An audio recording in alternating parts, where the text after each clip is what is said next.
Yo, yo, yo, this is King Earner coming to you live and direct. Guess what, everyone? The prisons are open like, there's no one in the cell, right? But what's worse than anything is this. They have stopped visits, but they're letting them go now. Everybody's going to get their visits back, but you're not going to be able to eat on the visiting floor. You're not going to be able to bring your child in and feed your child. So for a whole 8 hours, the only way a person can get something to drink is by going to a water fountain. A water fountain that barely works. A water fountain where the water barely comes up. They are starting it. And what they're going to do is they're going to grab their prisons back. See, coming up, you had the OGs, you know what I mean? The Noonie Mims and the Big Dogs, man. The Sam Christians and all those individuals, man, who made prison actually free for us. Do you know how many wars that them OGs went through with them guards? Everybody didn't speak of the Camp Hill riot. But do you know how Holmesburg was and how open our OGs made it for us? Our OGs have made it to the point where as though our phone calls was of honor. Do you know when I first went to the Philadelphia prison system, do you know the phones was a pickup phone and just dial out? You can even do a three-way. When I first got to the Bird, my first day there, I get on the phone, I pick it up. I didn't know there was a line for individuals to get on the phone in a time. So I just picked up and dialed, called my grandmother. A dude came up while I was on the phone and said I was on his time. I thought he was being disrespectful because the Ice Cube video showed something different when I was a young boy. So I just turned around and instantly we went at it. We ripped. That next morning, both of us was phone monitors. I could remember a time when you didn't have to wear the county issue clothes inside the prison, really. I caught the tail end of it, but all the OGs had big ropes and in the yard they had knots of money and things of this nature.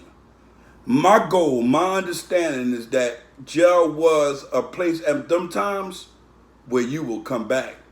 Recycle crime B, You will come, recycle crime section B is going back and forth to jail. Back and forth, back and forth, back and forth. And recycle crime A is for the individuals who cooperate, as they say. That's what they do. They tell, they assist law enforcement in indicting or locking someone up. And that's the recycled crime that you don't want to be a part of. You don't want to be a part of A or B, but A is the one that you lose your honor. B, your honor is still intact because even with God, guess what? You can get in trouble and get in trouble, but as long as you beg for forgiveness, you're good. But when it comes down to recycled crime A, God may forgive you, but people on the street ain't gonna forgive you. It's not gonna happen. And only excuse I have for them is if they came forth and said, I'm so-and-so the rat, and I done this and I done that. Youngins don't follow that lifestyle. I can say to them, I won't even pound them or whatever. That's it, I want for everybody to understand that if you continue to go in these state prisons, most of these state prisons is far up in mountains. And they're in the mountains where majority of the people are racist. I can remember going to SCI Huntington. And the fat little short guy, I don't know, he was a captain or something. I disliked that guy, man. May Lord forgive me. I wanted to smack his whole face off. Because all he was doing in orientation was speaking about how his family is the whole community and we all cousins and we all this, that, and the third. And if you do something to one person, you do something to the whole, whatever. The thing is that, why is it that we don't understand that we got family too? See, we won't work like that in the jail system. We'll hear them people This white man get up here, this redneck rather, and say, oh yeah, you know, I got a cousin, my aunt so-and-so, and if you do anything to any of them, you know, you do something to the whole prison, we're going to get you back in the hole. But we don't do that about them. We'll see an inmate get beat half to death and don't nobody do nothing but put in grievances. Something have to happen from that inside. And I'm not saying a riot, but a strike has to go on. But you're not going to have too many youngins doing that because they don't understand it. You're going to have OGs like my OG Roy Bush, Rafiq. He'll strike and he'll have individuals behind him. But then you'll have the youngins that just sit there and say, I'm not going to say anything. I'm not going to do anything. I just want to go home. And you'll have some lifers that agree with the system just so they can continue to get out of their cell. It doesn't make any sense, but what hurts me more than anything is that the individuals on death row are going to have to suffer like that. It's terrible. The reason why it's terrible is because what are they going to do with sodas and juices? Are they going to sell them inside the prison now?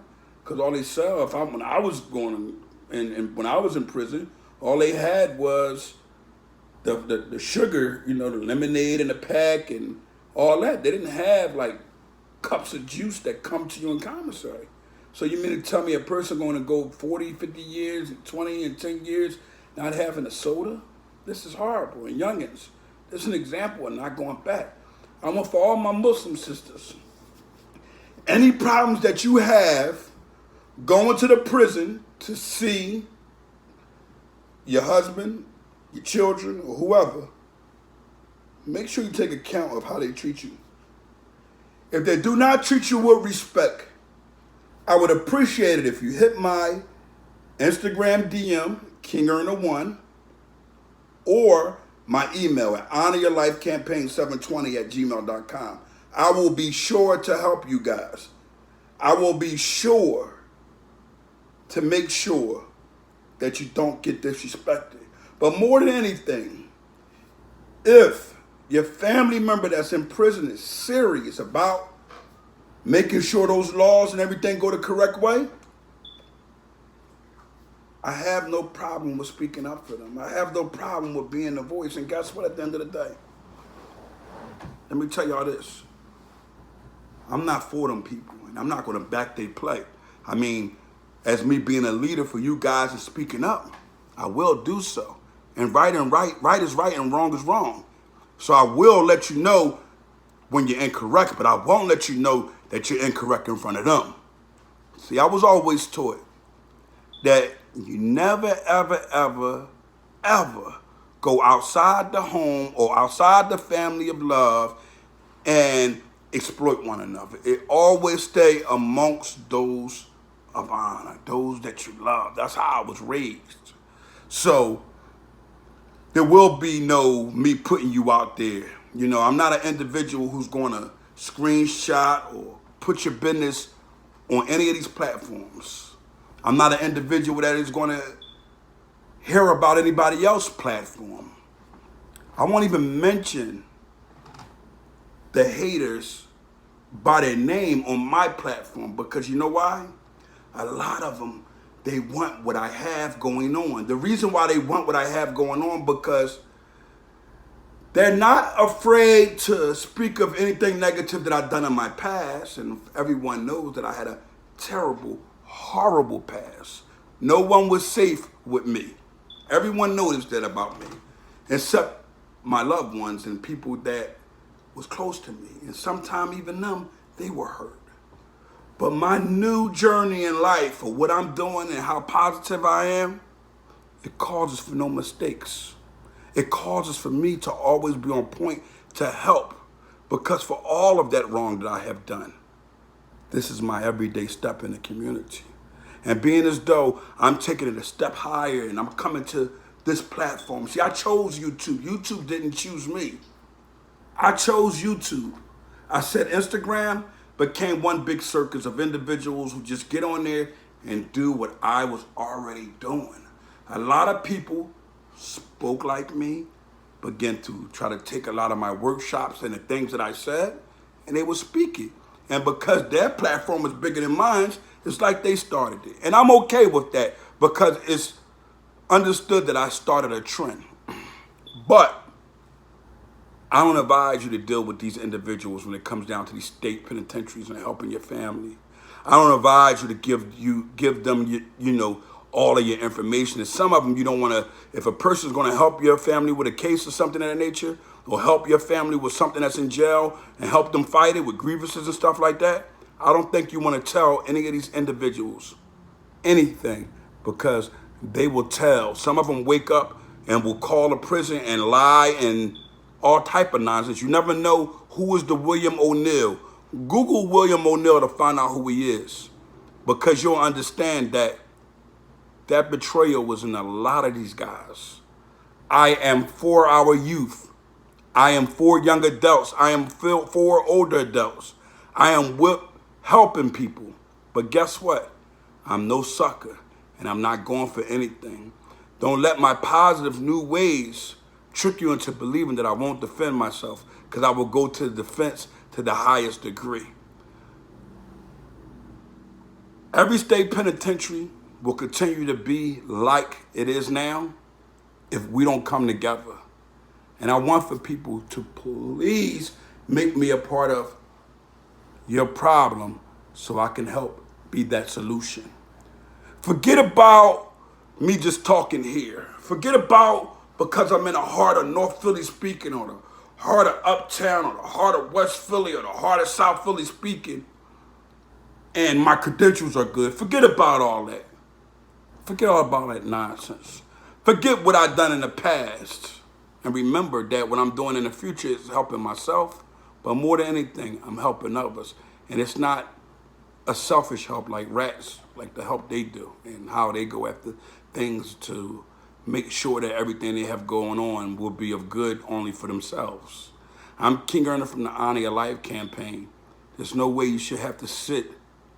No way you should have to sit in a visiting room for 8 hours with your newborn baby suffering because of guards bringing drugs in the prison. Not the inmates, the guards.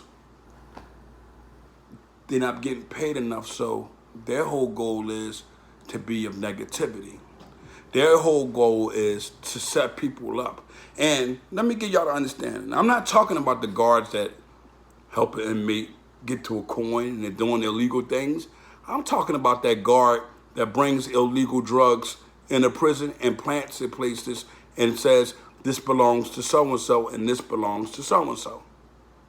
That's what went on with this big state thing of what they claim they found in the laundry and all this in the mail and what's been going on. No. To keep it 100 with you, to keep it all the way authentic, to keep it honorable with you to the core, you had guards that were jealous of inmates, bringing things in, planting it, putting it places. And then you had the wardens, you had the people who knew that they were doing it, saying, we found something. See, because they're afraid, right? That the fentanyl would get on their hands. One of them must have been touching it and bringing it in and trying to set somebody up. And it got all over their hands and they got sick and claimed that it was somebody else's and they found it here and found it there. You're going to find out that guards are setting up inmates at an all-time high. Guards are lying.